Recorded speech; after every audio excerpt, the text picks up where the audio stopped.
We are glad to have you on the Profit Point Show of this edition. This is the last edition in November, and we will be talking about businesses, ventures, and how to make a profit out there on everything that you lay your hands on. As usual, the program is divided into two. The first segment is the business review segment, where we call in experts to talk about a particular topic, give you information about that topic, and you could make your decisions concerning that topic with experts instructions or experts insight.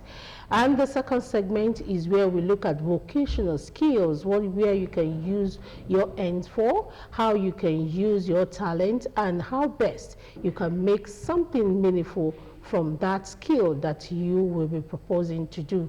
My name is Charity James, and I welcome you to today's episode of the Profit Point Show. But before we go into the business review segment, we'll be having this short break where we'll come back, our guest and our topic will be ready for you. You're welcome to this segment, the business review segment, and today we want to talk about fashion and want to look at how cultural influence has helped fashion grow. And we have a guest in the house. She's actually someone in that sector. She has been on this sector for a while, and she can say something meaningful about the influence, cultural influence on fashion. Her name is ABOSEDE EDUNWALE. She is a fashion entrepreneur. ABOSEDE, good morning. Good morning. Nice having you on the program. Thank you for having me. All right, before we delve into our questions, we want to know why you went into fashion in the first place. A whole lot of careers out there. You look like someone who should be working in one of those offices out there. Why did you go into fashion? Thank you. That's very interesting. I think fashion for me, I love to look good. I love to wear pieces, and I'm creative. I would like to say, and I love to wear pieces created by me. You know, when you walk into a store and you buy ready-to-wear outfits, it's either the waist is not tight enough, the hip is not fitted enough. So for me, I wanted something that is tailored fit to suit my shape and will definitely make me look good. So that for me made me go into fashion. And of course, the money. That's the main thing, because you must have income, and looking good requires a lot of money too. So let's talk about the cultural aspect of this fashion. How has it evolved? Do you think culture is playing a significant role in a fashion, and what role do you think it is playing right now? Oh, definitely. I would want to say recently there has been a surge of cultural inclusion when it comes to fashion. When you look to this place, you see Ashoke. You look to that place, there is Adire mixed with contemporary fashion outfits. And in fact, customers demand to have those cultural inclusion in some of the outfit. They want Ashoke, creating Ashoke with blazers. They want denim pants, but with a touch of adire. So I would say it has done greatly in evolving our fashion. Now, fashion definitely is not just all about clothing and accessory. It is about the reflection of your personal interpretation, your values, your beliefs, how you want to be viewed, the way you want, you know, there is a saying, you dress how you want to be addressed. So definitely fashion is that. Although there's a thin line between fashion and madness, because of course when someone looks at you when you're dressed, they can easily say, oh, this person looks good. But then when you're wearing, for instance, rag day, when we're in school, when you wear out, that's also fashion. You see people putting pieces together and, well, it's rag day, it's rag day. So you look like a mad person. This is not fashion anymore. So recently, there's been a surge of cultural inclusion. People want blazers, suits, Ashoke. People want, in fact, there's this pants, this cargo pants that is trending right now, and it's made with Ashoke and Adire. So, yeah, I would say. Okay, now let's talk about this traditional clothing and the styles, particularly. You talked about the boxers, the shirts, the Ashoke turned into skirt and blouse, and there are different designs of these. How has this cultural clothing, how has it influenced how you design clothes these days. What are the things that it has taken away from you as a fashion designer, or some things that it has added onto you as a fashion designer? I would definitely say had, not take away. Okay.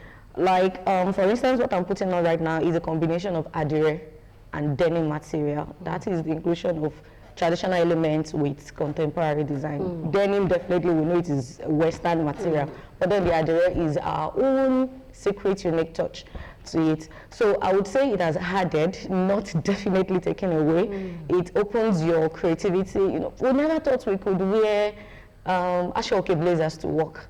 I never thought we could have Abeokuta combat trouser, combat pants, two-piece sets. We never thought we could have adire waistcoat and pants. Things that you could now wear to even official setting, to interviews, and definitely not taking away, like I would say. It has greatly added to the innovation. It opens your mind to more creative ways to utilize our traditional material. And you think fashion designers are going towards this? We see a lot of people now, if it is not cultural clothing or something that has this native design, some people will not put it on their neck, especially those of you who are in the creative these days. So how has it changed the face of fashion? How has it changed the sector? Are people buying this idea? Oh, definitely, 100%. Citing an example, there is, in fact, you'll see influencers even wearing some of these fashion items as well that are added with all these traditional elements. I would like to cite an example. There's a popular food blogger called Diary of a Kitchen Lover, Chef T. If you notice all her outfits, they are 100% as is that she's putting on adire, she's putting on Abeokuta. There was a time Bill Gates came to Nigeria, and you could see her representing us, putting on an Abeokuta bubu. That really, really speaks a lot. So definitely, like I said, there has been a surge now of people demanding, they want to wear, they want to feel among, they want to, oh, I want this. In fact, I have one of my customers in Canada. All she has been requesting from him, from the space of, I think, a month, she has gotten 15 Abeokuta bubu from different bubu, pants, and dashiki with embroidery on it, different versions of it. In fact, she will go as far as even asking to have a tie. She just wants that complete, yes. So I would say it has really influenced our the fashion industry greatly. Okay, talking about the globalization now, the impact, is it just coming up now, or we are on the path to greatness? Looking at how you said one of your clients wants Abeokuta, adire and all that, are people taking it beyond the shores of Nigeria? Is the percentage high? Are people seeing the need for us to promote our own cultural clothing? Oh yes, definitely, definitely. I would say the globalization now has facilitated the use of cultural elements into eclectic fashion. That's called cultural influences. I would like to cite another example of one of a great fashion designer, Atumba. Whenever she creates her pieces, she picks elements from our cultural background, Edo. So she had that unique, you know, when you see fashion items, and like, and this signature, this is this person. So she has added that niche to our own brand, and you can definitely, oh, this is Atumba, this is this. So definitely, I would say it is not just about the Nigeria now, it has gone beyond the shores of Nigeria. You see people from over there, I don't even want Ankara, I don't want Ankara, I don't want Mikado, I want Abeokuta, I want adire, make me adire. Because now, it is not just all about Boba, wrapper, it's all about dashiki and kembe. Now you can have Abeokuta in pants with shirts, and you can wear it to your official setting, official meeting. So now that we've been able to change the dimension of those cultural materials, definitely more people want it over there. We've been able to have the Western touch to it and made it worldwide acceptable. Do you think we can erode the era of wearing this English wear to offices? Definitely. Here in Nigeria, can we do that? I really hope we get there. Now, I think for Adire, definitely we are there. Okay. You would see, like I said, a waistcoat and pants. All you have to do is put on your white t-shirt and your suit, and even underneath your suit, you could see, oh, there's something different. This is not just the regular waistcoat. There's something different to it. So I really hope for the fashion industry and for the corporate world that we accept what is ours and find a way. It is not just about the Friday wear where you just put on Ankara top and pants. Now you can actually have it made. Now Ogun State is purely direct. Exactly. So you can have it both up and down. We just have to find a way to, cultural inclusion, always. I think it'll work. Now let's talk about the balancing. Is it really easy for you to balance as fashion entrepreneur?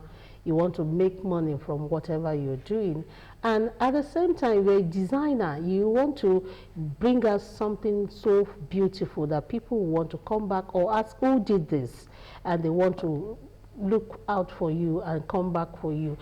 Do you think balancing between the cultural clothing or cultural items or elements that we use in fashion and the contemporary ones, can we really balance it and make it maybe 70 for cultural, 30 or 50-50? The balancing, how do we do it? Honestly, this is really a very tough question because we already know that anything that is handmade, handcrafted, there are lots of resources that goes into it. The human resources. It is not just about factory made. You spoon it, you spit it out. These are people that take their time to create, to design all these items. In fact, for Adire, you'd see Adire, the pattern on it, it is not just pattern, it is not just there. Those patterns have name. There is Olokun, there's Shaworide design, they have different, same as well for the Abeokuta, which some people call Ofi.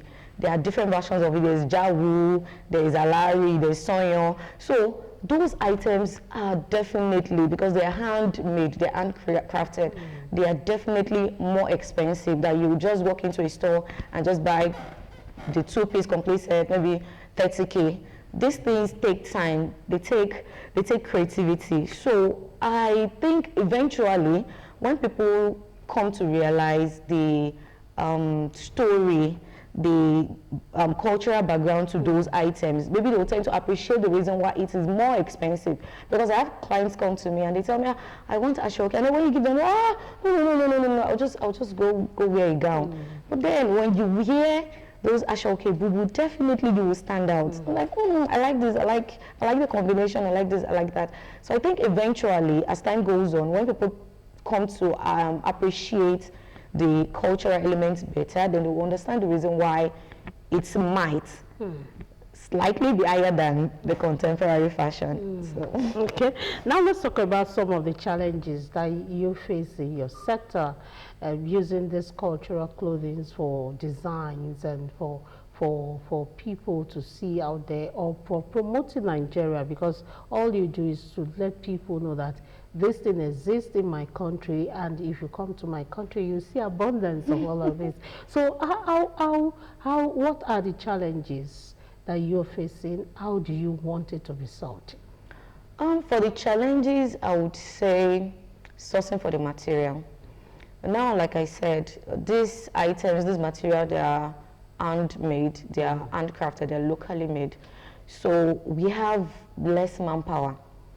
Less and less people don't even want to go into, when you hear about how they make Abeokuta, it's like, those old women, it is old women's profession, it is, but then young people can actually go into it and make this Abeokuta. You can have, you can set up an industry where you have large numbers. In fact, the unemployment will reduce, definitely. You have more people, you sensitize them, this is where we are going, this is how we can push this thing out, this is how we can sell ourselves to other people out there. So definitely, lack of manpower, you have limited item, you have limited people working.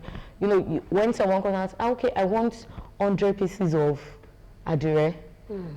The amount of people that will come together to write on it, to dye it. In fact, it starts from sourcing for the material, the right material. Maybe you're using green brocade, you're using cotton, you're using this.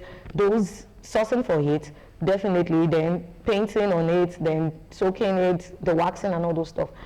The time. So I think we need to, government, definitely, we might need to have an industry where these things are made easier and more accessible. I can walk into a clothing factory and I say, oh, I want 1,000 pieces of adire. And there is enough manpower to, okay, give us two weeks, give us 1 week, not something that have to take months. In fact, recently, a client of mine asked for loom.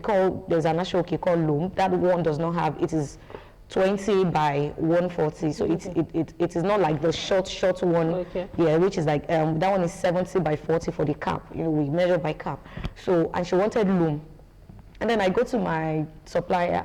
My client wants loom. How long will it take to have? And she's saying, oh, only one person. She only has one person that can do loom, that can produce that loom in that size for me. I'm saying, okay, I don't want 20 by 140, I want 40 by 90. And she said there's only one person she knows that can do that, and it will take a month. A month, definitely my client can't wait that long. I want something like within 1 week. So, lack of manpower. So I would suggest that if we can have an industry or clothing industry where we can just have those things mass produced, definitely not mass produced using computer, but of course maybe more manpower. So it's not production. Are the materials easily available? Because I hear that materials for those ashoke or yes, so they are not. They are not easily. They are not definitely easily accessible. Like I said, there are some ashoke. They are two-toned. You would hear that, oh, they only produce it here because sourcing for that material is difficult. In fact, I've had a client not buy because the ashoke she picked, the design she picked. When I went back to my supplier, she said they ran out of that particular fabric. So definitely, lack of materials. Is technology going to help when we talk about producing these cultural things for fashion? We are in the Gen Z era, and we want to do things fast, smart, and we want things to be easily available when we need it. Will technology help in that sense? Well, I do say definitely technology can help everything. Now, what we sell, what makes ashoke, what makes adire unique is the fact that it tells a story. When someone sits and designs these materials, and you ask like, what created? In fact, you see someone, there was a time that the inscription adire was trending where you can write yellow day. Someone must have thought like, let me design a yellow day. Now the stroke of those writings tells a different story for the people creating it. So now when you use technology to hasten it, to design it, definitely the print will look more, or the font will look more different, but then you would not be able to say, oh, this is special. It will take that special effect of this cultural element. So definitely technology helps everything, but when it comes to these aspects, cultural, I think the originality, just leave it as it is. that means if you leave it as it is, we don't know what development from that aspect. Is that it? No. Yeah, it's like it's two in one thing. Definitely, we want to progress. We want to evolve. We don't just want it as it is. Definitely, but if there is a way to add the technology aspect of it to this industry without taking away the originality, I do not want to go to the market and I feel special wearing an adire. I think this tells a personal story. It's just like when an artist designs or draws, it sells the emotion to you. If you ask me what's the inspiration behind this, they'll say, oh, I was depressed and then I came out and it feels like I'm burning out of my flower. It sells the emotion. You relate to it. Same way, Adire, you can say, I like, Olokun speaks to me. Shawarida, because the Shawarida design is like a crown, speaks about royalty, speaks about wealth, speaks about this. But then when it is just mass-produced, print, you might not feel easily connected to it anymore. So if there's a way to add technology to it without taking the originality away, definitely we're open to it. Okay, let's go back to the stories behind this cultural designs and all that. Do customers, do they value the stories that you tell when you are bringing out this design? You tell them this design is factored towards the story, is because this cultural background is represented these in your design. Do they like it? If they like it, have you seen it being sustained? Liking it, can it be sustained? Now, perception matters, definitely. What matters to me might not necessarily matter to you. For some people, fashion is just all about putting something on their body, covering the nakedness and stepping out there. While for others, they want a background to what they are wearing. They want to wear, and this is so unique. How did you come about this? And they're like, oh, I was just combining, I was just thinking, this should go on this. You know, there was a time when we were talking about we don't wear pattern on pattern. Now, in the Gen Z era, you can do pattern on pattern, depends on how well you mix and match it, unlike before. So same also comes to fashion. For some people, it's just about wearing clothes and just stepping out. And for others, they want to be able to relate to those stories. So some of our customers come to us and like, I want this particular design. I want it this way because I'm trying to pass this message across. You know, the other time I mentioned one of my clients that always buy Ashoke and still request for the head tie. Now she is in the Western world, she's in Canada, but then she always wants the head tie because that's just her. She wants to pass a different message across. It is not just all about wearing the bubu, just self-identifying with people that wear Ashoke. She wants the complete look from head to toe. So for some people, they care about the story. For some, let me just wear what I want to wear and just be on my way. So for those that want a background to it, we're able to, okay, what do you want to say? That is when we go to now our direct designers. Okay, we can create this design for you. What design do you want us to create? What message are you trying to pass across?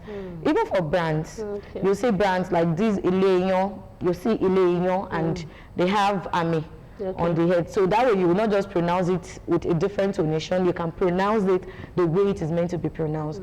So that definitely, and then they have a mortar and a pestle in it. Yes, so that definitely tells a story. You do not have to step into the forums of the restaurant to know that this is what, if you see their staff walking by, like, the and the pictorial evidence beside it. So okay. Now, lastly, before you go, let's talk about the fashion industry itself.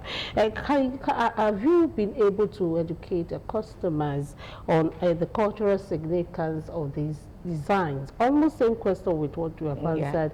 How regular do you do this? Because we need to preach it out there. We are talking about reorientating Nigerians about their own, reorientating Nigeria to value the clothing that we have, the cultural items that we have that we can turn into fashion items. So how regular do fashion industry or fashion designers, fashion entrepreneurs like you do this awareness? How people taking it? How are they taking your awareness, your education, and the things you put out about these cultural items that we have in Nigeria?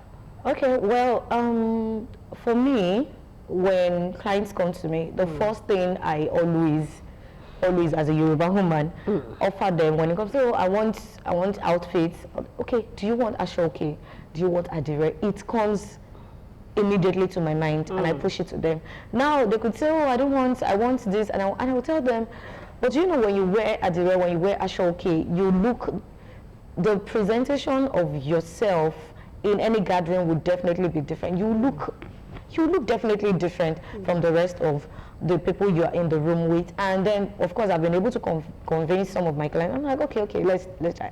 And then they're like, I really love it.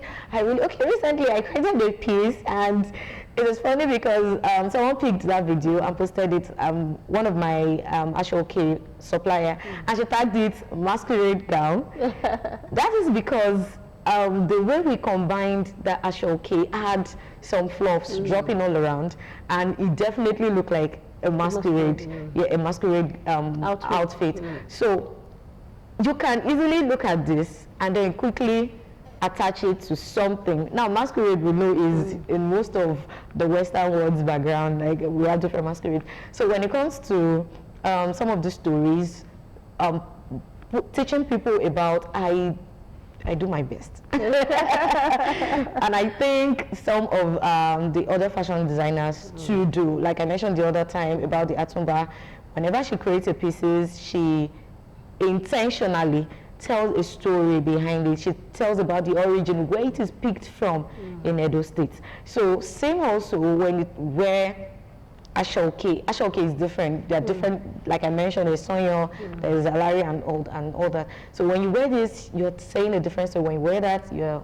saying a different story. Same also about Adire. There was a time I did like a mini lecture about what some designs, some batik designs on those Adire, what they mean, what they what's it called, picture is saying, what it represents to us. Like I was saying about Shawarida, the crown, it's talking about crown, it's talking about royalty, wealth. When you talk about Olokun, the Olokun design, it's talking about mystery of the river, it's talking about growth and all those stuff. So I do my best, basically.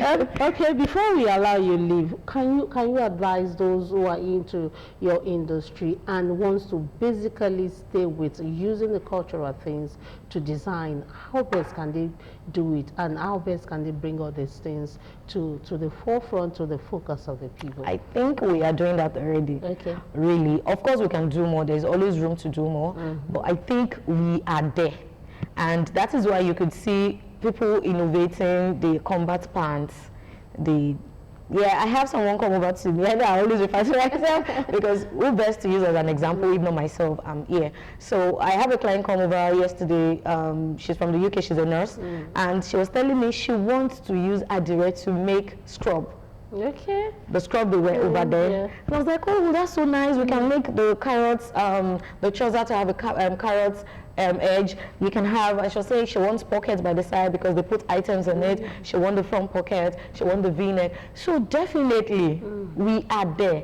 Because when she gets back there and she's wearing those Adire pieces, she's not exactly. So I would say we are there. We can do better. We can sell traditional elements better to the other part of the world, but then we are there.